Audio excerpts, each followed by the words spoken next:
Hey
y'all, can y'all hear me? Grace and peace, everybody. Can you hear me? Am I sounding all right?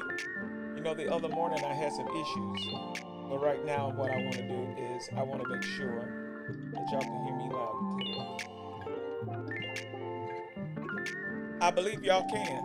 So come on in here, share with me for a second. I want to have a little quick conversations about what can't pastors say.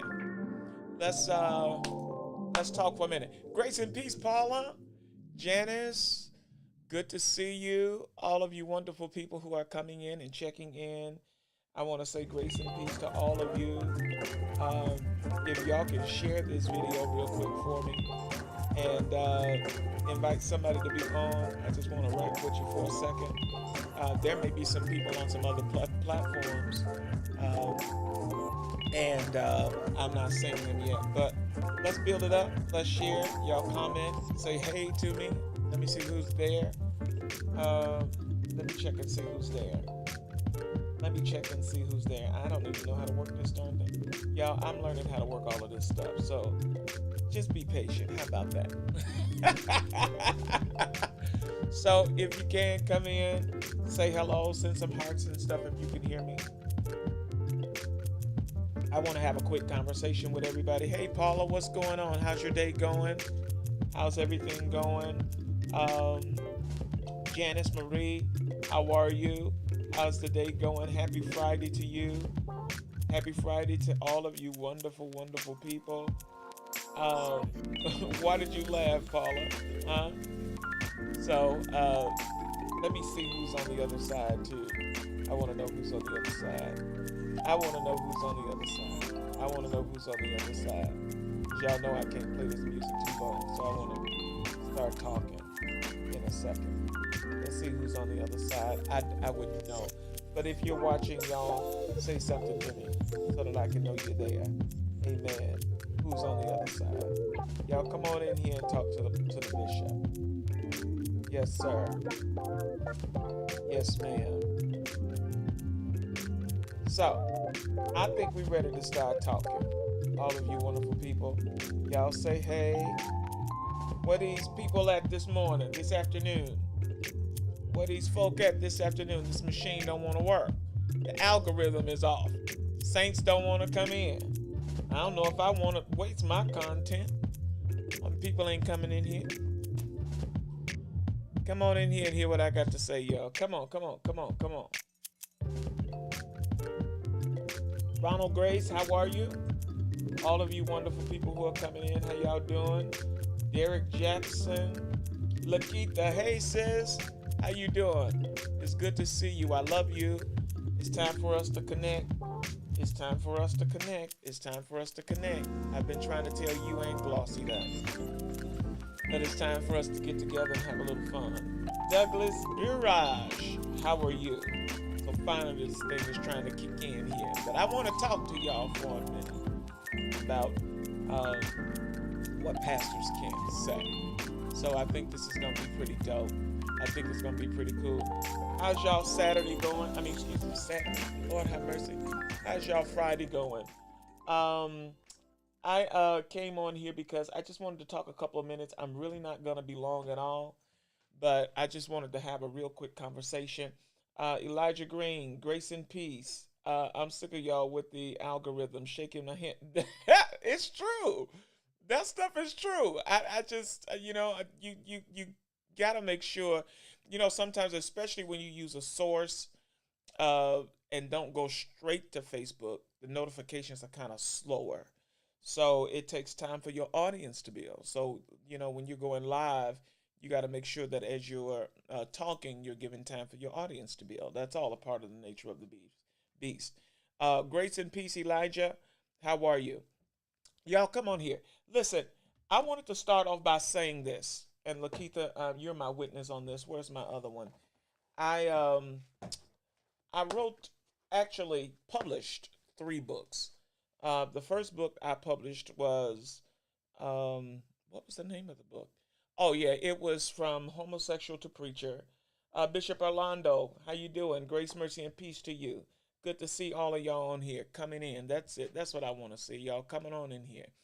I published my first book. I tried to pull it out. I think it's still packed down somewhere, but it was From Homosexual to Preacher. My second book was, yes, The Church and the Gay Agenda. But you can find um, that first book in here as a bonus book. So um, it's a part of this particular book. You can get this. I've been writing for some time. My third book is The Maximized Profit and Intercessors Matrix. So these are all good books. You can go to Amazon.com and get these books. Um, you can also reach me. I have them in warehouse if you're interested in getting these books. But I want to talk about for a minute some things that pastors can't say. And if you know a pastor, tag them because they might be able to testify to the truth. So I wanted to have a moment to discuss that. And the reason why I'm bringing this up is because I am a literary junkie. I like to read, I like writing, I like having conversations, I like discussing things that changes the life of people. Just like, hey Lindetta, hey Apostle Janice Walker. I am getting ready to leave out to go writing now. So I actually have on my writing clothes. So when I'm going to be creative, I become an artist. I become very artistic because what you want to do is you want to create a space for you to be creative in your thoughts, creative in your thinking, and step into your personality. To become your own person, so that you can produce the best that you are able to produce. So I thank all of you all who are come on. Thank you, my son Devante. How are you? Virgie Mae Anderson, it's good to see you. How are you? We used to sing together years ago. So I was saying, when you're going out to be creative, you step into your personality and you become the best you. Hush, Lakitha. And I brought this up because I want to talk about things that pastors can't say. Um, I think that Bishop James McLean, grace and peace. I think that when people become pastors, I think somewhere in the human brain that we think that pastors lose their humanity in a sense, that pastors lose their creativity, that pastors lose their ability to um, be creative, and pastors lose their um, uh, uh, ideas about their lives and their vision, their dreams, their goals. And I think that sometimes people believe that the only thing that we're able to do is to do ministry, to minister to others, and that we should forsake uh, what's really in us to do.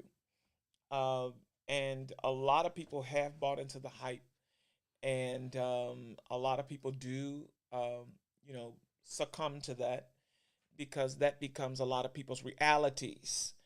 Because we get so lost in making sure that ministry is successful, and we get so lost in making sure that the people that we're called to help and the people that we're called to minister to, um, they get the best brought out of them, and sometimes to our own fault, we get lost in the mix.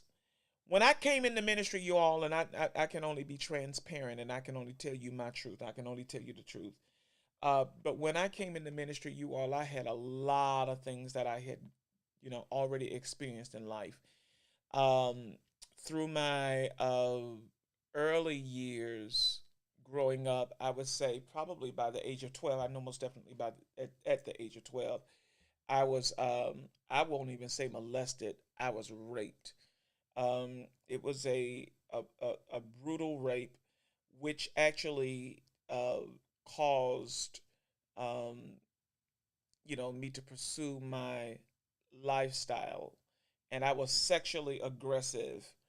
Um, uh, some people after trauma, they become sexually aggressive to either women or either men. Um, and all depends on how it happened, when it happened, and who it happened by. Depends on how sexually aggressive you become. And I'm going somewhere with this, so y'all just stick with me. So I became sexually aggressive in the opposite direction, which I had, you know, lived a life of same sex attractions and same sex relationships. And I have to be careful of my language because, all of this stuff going on, you don't want to get blocked and all of this stuff. And for 16 years of my life, I dealt with that before I came uh, into ministry. It was my aunt, Joanne. I remember when we were traveling to a funeral in Ohio, and I wrote it in a book. I was so excited about.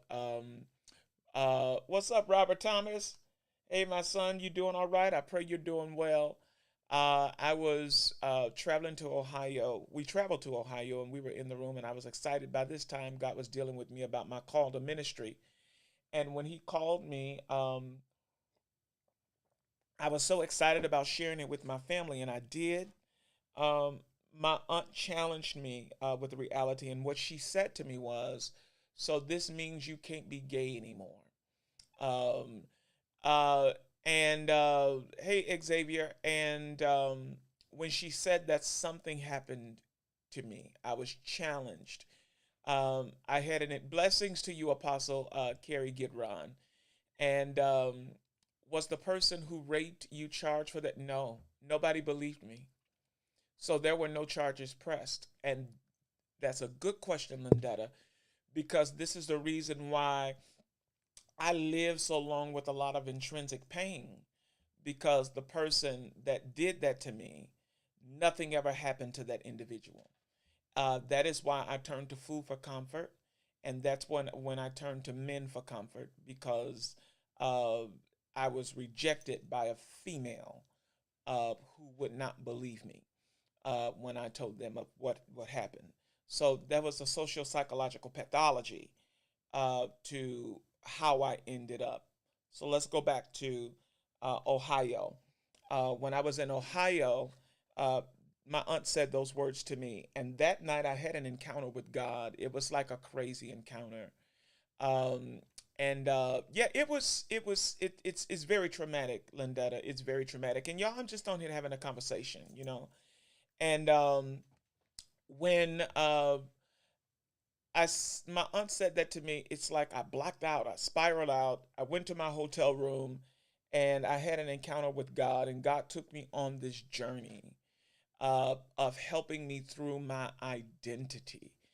And can you all believe from 2002, all the blessings to you, Ronnie Mo. Um, you know, I I went on this journey. It was like from 2002 to 2000. I want to say, whoo, y'all, Lord, it's a long time ago. 2002 to 2000, I would say four. I really was dealing with my identity, finding myself to be able to live up to the church's standard, so to speak. because I wrote about it in this book that nobody wanted a homosexual preacher, nobody wanted a gay preacher, right? So I was trying to live this identity that people wanted to, and I was brushing a lot of things under the rug about my stuff that really wasn't, you know, cured. A lot of things were not healed, but God really helped me. And by the time I want to fast forward, I ended up getting married in 2004. And when I got married in 2004, it was bliss, bliss, bliss, bliss, bliss, bliss. Um, my wife and I, we had a really amazing relationship. Everybody who knew us knew that Cornelius and Shante, we did everything together.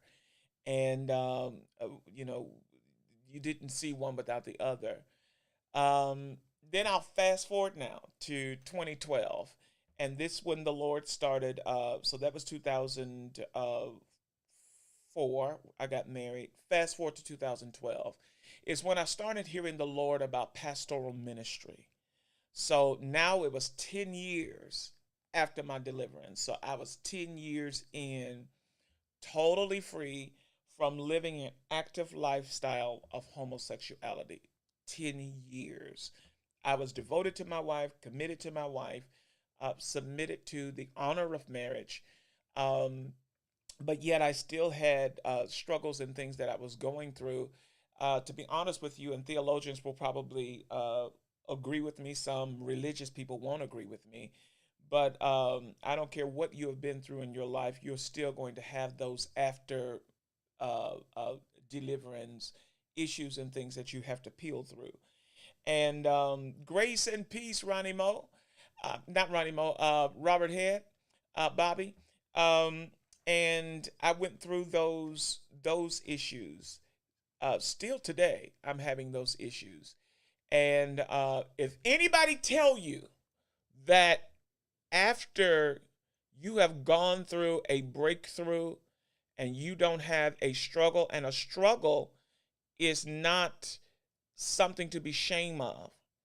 A struggle is something where you need grace, where grace really amply supplies you with the strength to sustain. All right.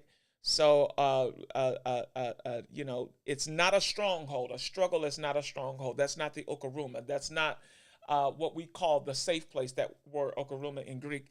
That's not the safe place. Y'all share this if you can.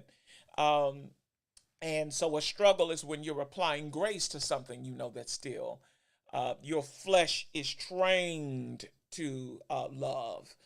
And I'm saying this with all sincerity, is that your soul, grace, mercy, and peace, Apostle Fontenot, with all sincerity, I want to tell y'all the truth, is that your flesh don't get saved. So that fallen nature is still active. That's why Paul said, when I would to do good, evil is always present with me. He's talking about the falling state of the first Adam is ever present with us. And we feel this stuff in our flesh. We go through these mental events. We go through these emotional events, which is why I believe that God raised up ministers of medicine to help us through the course of our humanity, to help talk some of this stuff out that goes alongside with ministry. I'm going somewhere. I'm talking about things that pastors can't say. All right. Um, in 2012, when I became a pastor, when I got word, the release from the Lord, because I had been hearing, I was like, why do I feel like I'm loving this job? Why do I feel like I want to shepherd? Why do I feel this? Why do I feel that? So finally, I said, well, Lord, if it is your will, I said, I had a prophetic summit that year, and I said that if Lord, you want me to shepherd people, what I will do is I will hear what I would want you to do is I want you to prophesy to me through confirm it through one of the prophets. And it was Dr. Matthew Stevenson, who was the speaker that year, who came to my prophetic summit. And he said that you are a year behind in pastoring. And that's when I went to my pastor at the time, Apostle Donald Alford. And I shared with him, and I said to him, Apostle, if I am not supposed to pastor, I won't do it. If you think this isn't the timing, I won't do it. Because it wasn't something that I was, wanting to do. It was not something that I even aimed to do or planned to do. I just felt it was something in my spirit that I could not shake. And he said, yes, it's time. So fast forward, I started pastoring, right? And when I started pastoring in 2014, when we launched our church in May for Bible studies, and then June for Sunday services, I pastored under a lot of unfinished, unchecked stuff in my emotions, unfinished, unchecked stuff that I buried, unfinished. God bless you, Pastor Marcus Mason. Unfinished, unchecked stuff in my thinking, um, unfinished, unresolved stuff that I had, that were through traumatic experiences in my life. And I'm now in ministry trying to help people through their unchecked, unresolved emotional stuff, unchecked, unresolved spiritual stuff, uh, unchecked, unresolved human stuff, right? On top of my own stuff. And then, um, as I went along with pastoring and growing and developing people, I forgot that I had like these emotional injuries, right? I'm healing myself today, y'all. I'm freeing myself today, y'all, for real. And because years ago when I used to go live, y'all knew me as the transparent person, right?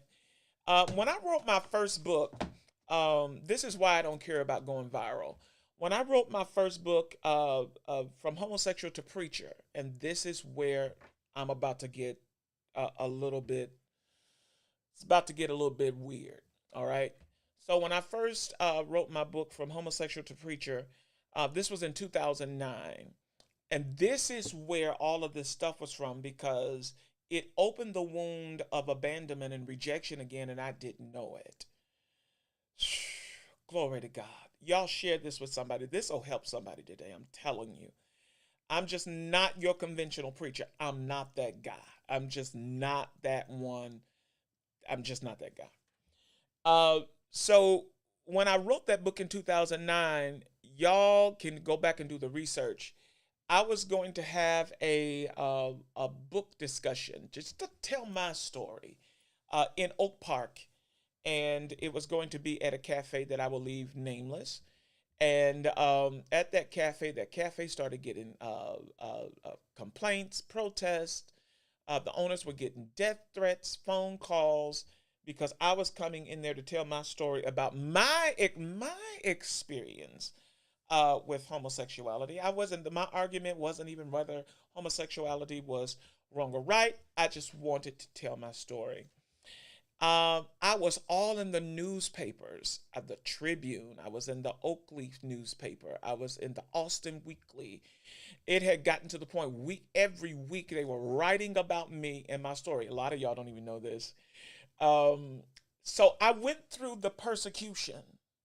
Um, and when I went through the persecution, the church got silent on me. Uh, there were opportunities that I was having, speaking engagements and things that I was having. All of that dried up.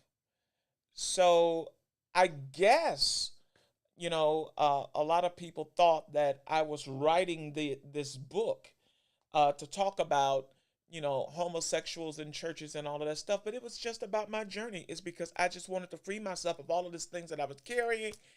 And by this time, I was doing independent ministry. And while I was doing independent ministry, uh, I wasn't the hardest nail in the shell, the most masculine man in the shed. And so I just wanted to put it out on the table. So, hey, look, I was gay, so your speculation about whether I am, you don't need to speculate. I've already been through this. I've been free from it. Here is my story. If you want to know more, buy the book. Episcopal Vicar Terrell Edwards, God bless you. So I felt that same feeling I felt in my childhood by being rejected and abandoned when I came over into the church. So when I came into the church and that experience happened to me in 2009, I went into a deep, deep depression. And when I went into a deep, deep depression, I had lost all of this weight. I was proud of myself. I was doing really well. Um, and um, you all, I had spiraled up in my weight. I was in a dark place. I quit my job. I was making well over $100,000 a year. I was just very, very depressed. I walked off my job, and I'm telling all of this is because a lot of you don't know me. So I want you to understand me. And when I walked off my job, I spiraled down. Something happened with my wife and I. We hit a brick wall in our marriage, and I got depressed, and I gained upwards to almost 600 pounds because I was going through all of this stuff. Um, and these are things that pastors don't say. So I'm on here to say this is because I really want to help somebody understand a few things that I'm going to leave here on this platform. And when I gained all of that weight, I could barely walk a block. I could barely stand up more than 5 minutes without my back hurting.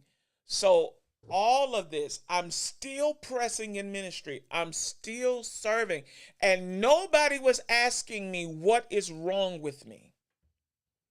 Nobody's asking me, Cornelius, you're prophesying, you're preaching, what is wrong with you?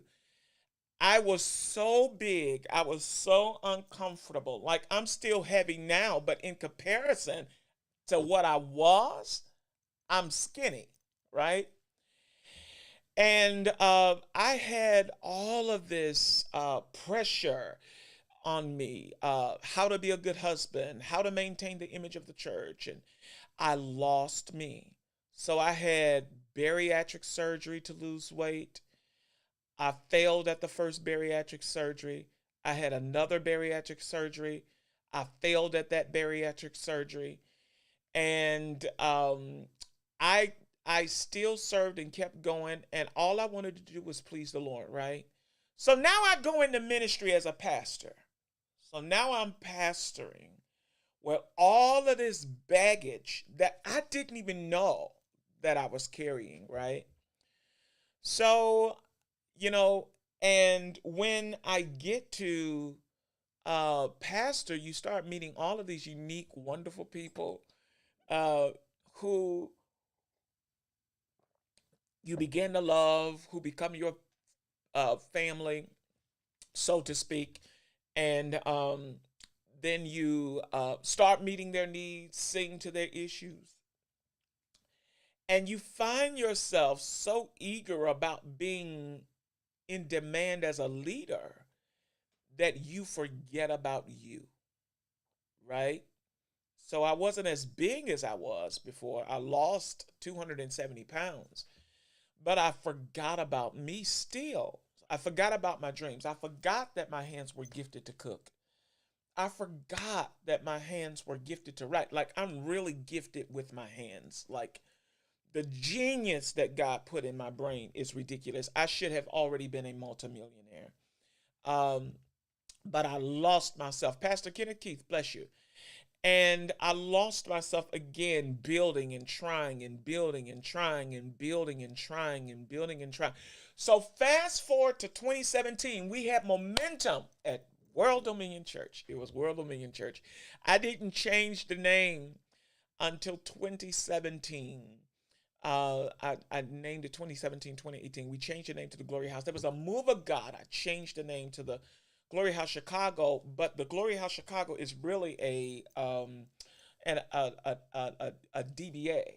Our real name is World Dominion Network of Churches. So I changed it because I had this vision about being an umbrella for independent ministries and people with gifts and people with abilities. And God gave me this apostolic, um, impulse and idea about pioneering ministry and planting ministry in other cities. So I was going big, going strong, thinking big, thinking strong. I had big dreams, big ideas, and all of a sudden, it came to a screeching halt. I had not drank since 2002. In my story, I talk about how I'm getting delivered all over again. I'm getting so emotional right now because I can't even believe I'm saying this, but I'm led to say it, so I'm just gonna say it. I don't even care. And when I Ananias Ward, Pastor Ward, God bless you, grace and peace. Um, in 2002, I stopped drinking. When I was seeking the Lord and I wanted to be free and delivered, y'all, I barricaded myself in the house. I put the sofa in front of the door. I locked myself in the house for days. I had this credenza that I just kept bottles of wine and alcohol and stuff in, and I used to have parties every Sunday, dinner parties. Dinner party was at my house. You know, we had Sunday dinner parties, and we had a great time every week. So I found myself, Pastor Contrell, uh, C. Terrell Johnson, God bless you, and we used to have these dinner parties, y'all, and I was fighting sex addiction because I had a sex addiction. I had to have sex all the time. And what I did was I took all of that alcohol and threw it over the banister into the trash can. And I had not drank again until 2018 is when I had my first drink again as a pastor because I had an emotional trauma. And that emotional trauma just had a scalp on it and it got pulled off because I had felt abandoned and rejected, and it all came to a head. So here I am preaching every Sunday. Here I am preaching every week, Bible studies, preaching, a Sunday morning teaching, anointed, casting out devils out of the mind. But yet, when I left the church, I could barely focus. I was so depressed from 2018 to early into the pandemic. Nobody ever knew it. And a lot of things attributed to that, but a lot of it was still systematic. Was a pathology from my history that was never resolved, and I lost me. I forgot about me, and when I finally had my epiphany, it was like it was I didn't know who I was anymore. I didn't know who I was. My attitude changed. I lost some of my disciplines. I needed alcohol again to calm my emotions. Um, and I got to the place where I was still trying to do ministry. People started leaving my life. People started transitioning for whatever the reason. Great, amazing people. Um, and I just couldn't understand. I thought God was punishing me. I thought God was mad at me. I thought God led me out here to embarrass me and to leave me where I was. And and I lost me. I got lost, y'all, in kingdom stuff and kingdom work. And my marriage really wasn't as strong as it needed to be. My focus was off. Um, and you still tried to give your best to people, and that still wasn't good enough for people. So, in other words, I was walking, I was living, I was breathing, but I was left for dead. I was left for dead. I was left for dead, literally. So, when we came through the pandemic, nothing was the same. My life wasn't the same. My church wasn't the same. My emotions weren't the same. My spirit wasn't the same. Um, and I couldn't figure it out. I fished around trying to find out what I was supposed to do until probably early 2023. Literally, I fished around trying to figure it out. But yet I was still faithful to the call, faithful to my assignment, faithful to the work, faithful to the Lord, faithful to everything that I wanted to do. But here is my point. With all of that stuff that I went through in my life, do you know nobody asked, was I okay?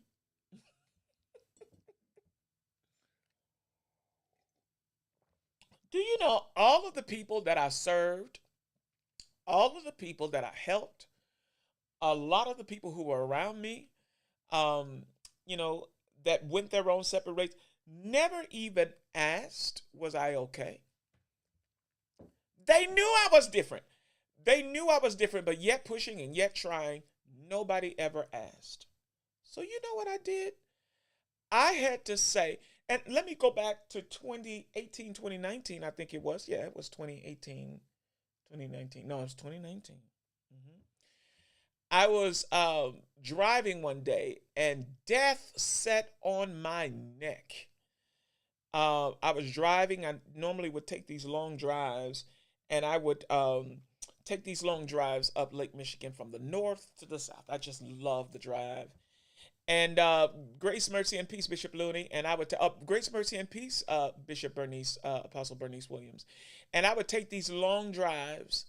And one night, I was driving to, I was about to pass North Avenue on the Lakeshore Drive, and I'm very observant, and there was a gate there, um, and I was going to drive through that gate that night, and I said this was it. I was so numb, um, and and I was going to drive through the gate and drive right into Lake Michigan, but my phone rang. My phone rang, and it scared the life out of me. So I woke up out of that state. It was like I was in a deep sleep. So the enemy tried to kill me through my emotions, through my pain, through my grief, through my abandonment, through my rejection. And I went and got a therapist. And when I went and got a therapist, that therapist helped me walk through all of these layers in my life, right? So here I am today, pastoring through a lot of transition, pastoring through divorce, pastoring through death, pastoring through transition, people coming and going. Um, and sometimes pastors feel beat down, and pastors feel that there is nothing else left for them. And I'm speaking and saying what pastors can't say because I don't care what people think. I don't care what people say. I don't care nothing about what you people think. When I want to be free, I talks about it. When I want to be free, I writes about it. And I know my vernacular ain't correct.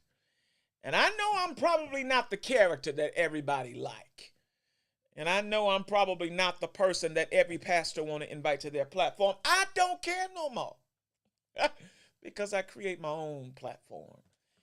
And, I'm not in the preacher circles.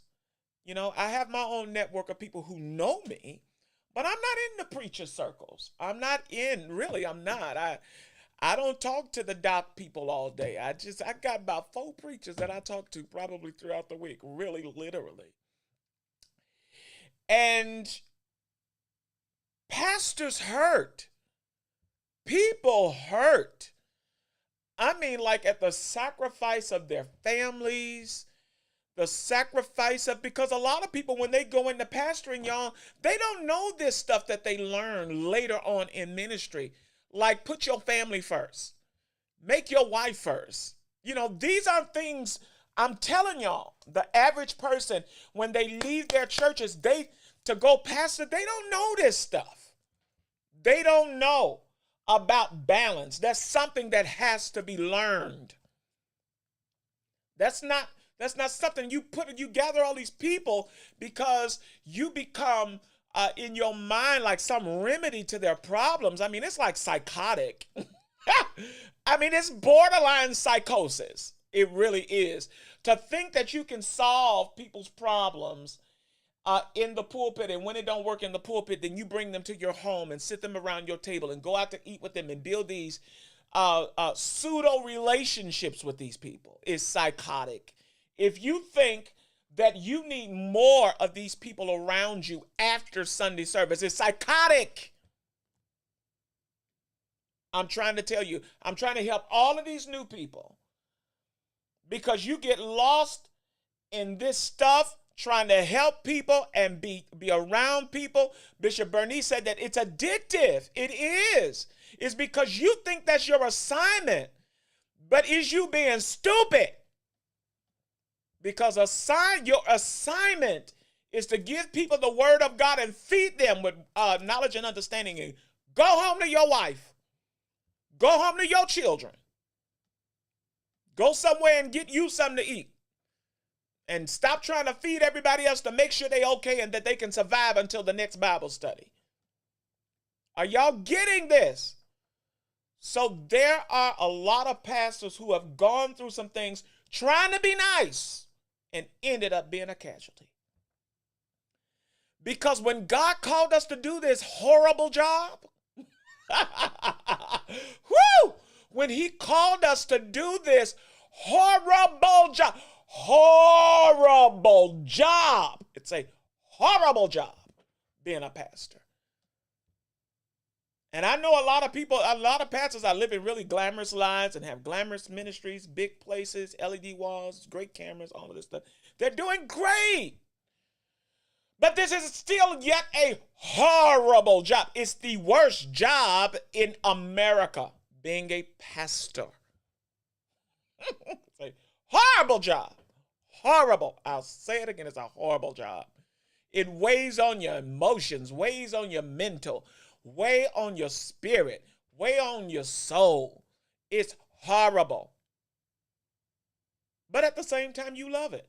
And every horrific thing that comes with it, because it teaches you something about you that you didn't know, that you need to learn and grow for yourself. Because after all you do for people, you're going to wake up one morning and you're going to realize that the very same people you impacted is done with you.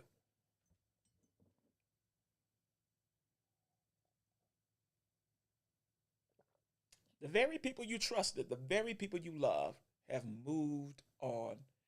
And now what do you do? These worlds you are building around people, what do you do? And then some of the people that leave left honorably. There are a number of people who left honorably. But there are some people who just left because they will make you feel like you're not good enough, that your ministry is not good enough, that you don't speak to them. You can't penetrate nothing.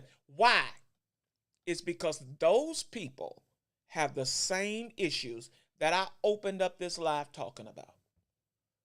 Unresolved trauma. And pastors have to stop being saviors of your trauma and refer you to psychological help. We can't go back and heal everything that mom and daddy did to you. We can only give you the word. Holy Spirit has to do the work. Have you ever, pastors can attest to this, have you ever just, tried your best to get people through some stuff and they ended up getting mad with you because you're trying to help them through that stuff. And it still wasn't good enough. And sometimes shepherding people will make you feel like you're good enough, and that will injure you. So I started gaining the weight back. I started drinking again because, that injury, the enemy knew what dagger to throw to get me like that. Paul said it best. He says right here, for in fact, 1 Thessalonians 3 and 4, For in fact, we told you before when we were with you that we suffer tribulation, just as it happened, and you know. And then he goes on to say, for this reason, when I could no longer endure, there comes a time when pastors can't endure. Are there people, are there Timothys in their circle that can still run on with the assignment? I know I'm talking here. Yes, pastors come with baggage. Yes, pastors come with history. Yes, pastors come with pain. Yes, pastors are human just like you. And we have to have all of this public dignity and this private destruction. But where are the Timothys? Where are the people that say, look, I know Satan has amped up his stuff because he don't want you to be successful at what you were born to do. So I'm going to be a Timothy. And I'm going to make sure that I can still go to the people for you while you get your strength, while you recover.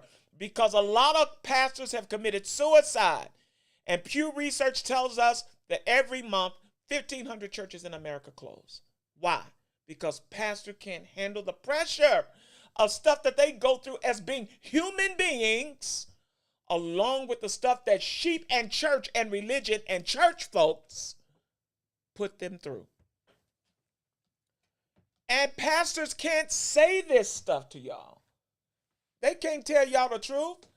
And the moment we try to make diversions and stuff, then we call it abusive ministry. So we don't know what to do with the sheep sometimes. We don't know what to do for y'all unless the Lord tell us. We ain't perfect. We didn't get no degree in pastoring before we started. If you did go to Bible school and you got an education, a Christian education or theological degree, that's knowledge, Bible knowledge. But dealing with people is a whole other lesson. And you got to be mentally prepared for that. I went to Holy Convocation this year. I came back from Holy Convocation and I said, you know what, enough is enough. Enough of trend. How in the world you got all of these people leaving your church and you don't even know why? How you got all of these people transitioning out of your ministry saying the Lord called me this way and the Lord called me this way and the Lord called me that way and the Lord called me this way. So you wake up one morning and it's like, okay, Lord, did you fire me? Are you talking, did you usurp me to go talk to the sheep? Can you give me some heads up to let me know I was coming to church to see nobody today? This is stuff pastors can't say that I'm saying for the pastors. Especially to pioneering pastors. Because it's a whole other animal for pastors who pioneer churches than it is for pastors who take over ministries. It's a whole other gamut. Pastors who pioneer churches have to take out their own pockets to fund money until the ministry is able to sustain. And do you know that sometimes after having done all of that, folks still don't remember you and then talk about you when you want to raise an offering or have an anniversary or set Sunday to appreciate the leader? They don't know the sacrifices, and it kills pastors. So this is why I came on to talk about this, because this culminates my week with having a heart for pastors and carrying pastors this week. It's because I had to tell my story like, y'all, I was just lifing before I came to this. I had stuff going on just like y'all had stuff going on. But God called me. He knew there was something in me to be able to come to this vocation, this office called shepherding, and feed people even when I'm broken myself. That's why pastors need pastors. And that's why pastors need coverings. So stop all of this foolishness we doing in the body of Christ. Because pastors are yet imperfect people trying to do a perfect job. Because the calling is perfect, the assignment is perfect, but we are not. Perfect by definition in Greek means mature. It don't mean like I'm perfect, like perfect. There's nothing wrong with me. Please. So when I get out of the pulpit now, y'all, I just want to be normal. I just want to be Cornelius. I don't want to talk to you every time you call me about the Bible. I just want to be normal. Because being perfect for you almost killed me. So being normal now works for me. To put a turban on my head and to throw this cardigan on and put on a t-shirt and some flip-flops and some jeans and go sit in a coffee house and write some new books, that works for me. When you have a crisis, I'll come, yes. But I don't want y'all around me all the time no more. I don't. When I've done my duty and when I've done my planning and when I've had my meetings, that's the job. But when I leave that, I want to be Cornelius. I want to bake some cakes and sell them. I want to cater some parties, some dinners. I want to cater weddings. I want to write books. I want to go on trips. I want to be eclectic. I want to be an artist and don't care about how you think I look or might feel or what I'm doing. That's none of your business. I don't want you in my space. It's because having you in my space almost killed me. Pastors want small circles. They don't want you in their business. Stop asking what you doing after church. Ain't none of your business.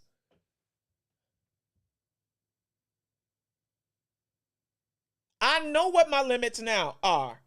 If you dealing with some deep stuff, I'm not the one to counsel you. I give you spiritual counseling. You got to go to a professional, baby. I can't fix you. For you, my pastor, am, and I'm going to preach to you Sunday. Come hear what the Lord is saying. But you need a counselor. You need a therapist. You need AA. Is that alcoholics? You need all of that stuff.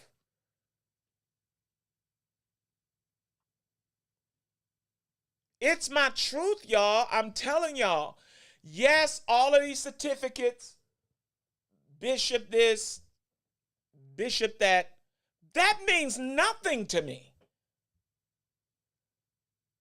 This stuff is great. William Hudson, Archbishop William Hudson, he made me a bishop. I will forever honor him for that. But that means nothing to me if I can't have my peace. I will never compromise my peace again. Not for y'all who gonna eventually do something to injure us. And for the fake pastors who gonna take this video, chop it up, send it to their friends, try to give it to some vloggers, be my guest. Be my guest! Because some of y'all still have the same issues that I have, but y'all too coward to tell the truth. And I'm telling the truth to the world. I'm an amazing pastor. I love people. I will help them. And I'm still going to pay some rents. And I'm still going to pay some car notes. I'm still going to buy groceries. I'm still going to treat people to dinner. That'll never change because that's what I am as a person. But now I know my limits. Because Cornelius won't be an alcoholic for nobody. Cornelius won't binge eat for nobody. Cornelius won't ever miss another season for writing his books, baking his cakes, baking his pies, and becoming the millionaire I should have been 10 years ago. Serving people. Pastors won't ever tell you, y'all, that they are dying in that pulpit preaching to y'all. It's because they scared to step out and become who God has called them to become. And we are more than just preachers. Some people, that's all they do. Some people just travel and preach. They're great, great evangelists, great itinerant preachers. I don't know why I'm not an itinerant preacher. I'm a rather great preacher. But my assignment is to something else. You know, Pastor Andrea Hudson, Stennis Hudson, she's about the only prophet who's prophesied to me over these years that have been totally accurate. She prophesied to me before the pandemic, and she prophesied to me just the other day. Before the pandemic, she told me, and I never told her this, but I guess she'll see it now. She told me, she said, your success is not going to come through the church. So I never had the expectation of becoming a millionaire on the backs of the saints. She confirmed what God told me. She said, your wealth is coming from the marketplace. Then over the last year or so, 2 years, I've always wanted to live in the South and be in the South.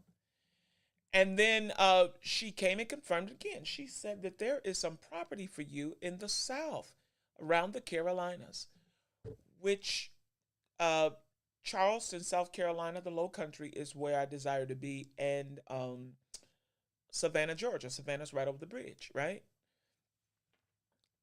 So she gave me this word in saying that there is an abundance of wealth that God is getting ready to start unlocking for you within the next 6 months.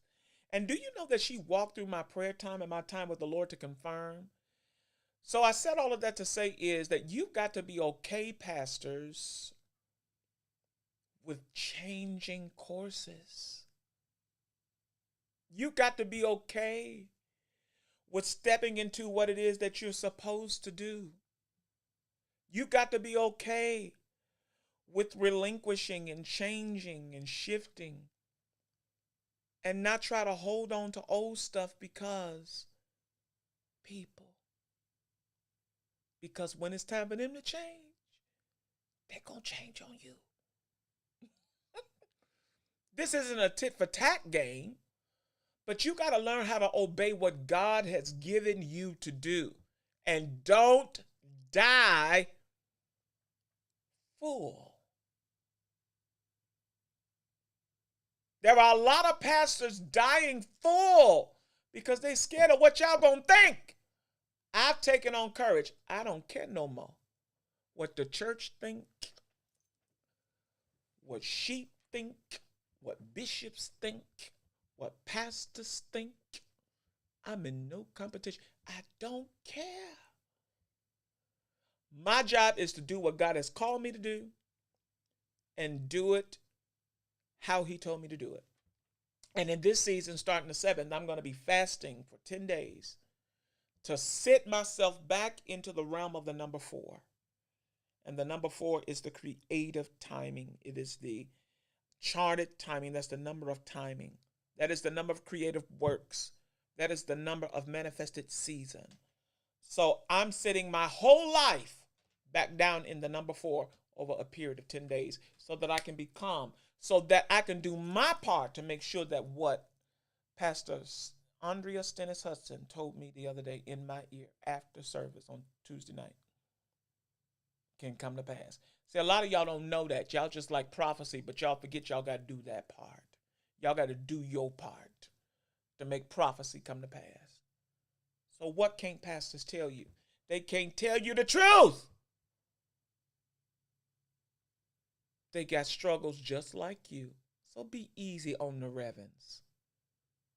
Be easy on the people that's got to preach to you from week to week. Be easy, y'all. Be easy. Be smooth on people and their imperfections. They feeling this stuff out too, just like y'all trying to feel it. Y'all want the same, give us the same grace y'all want.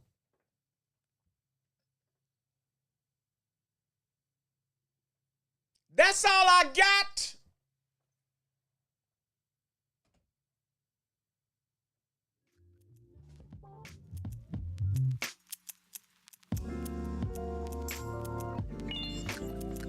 I'm just the average dude. Be easy on the revs. That's right, Bobby. Be easy on the revs, y'all.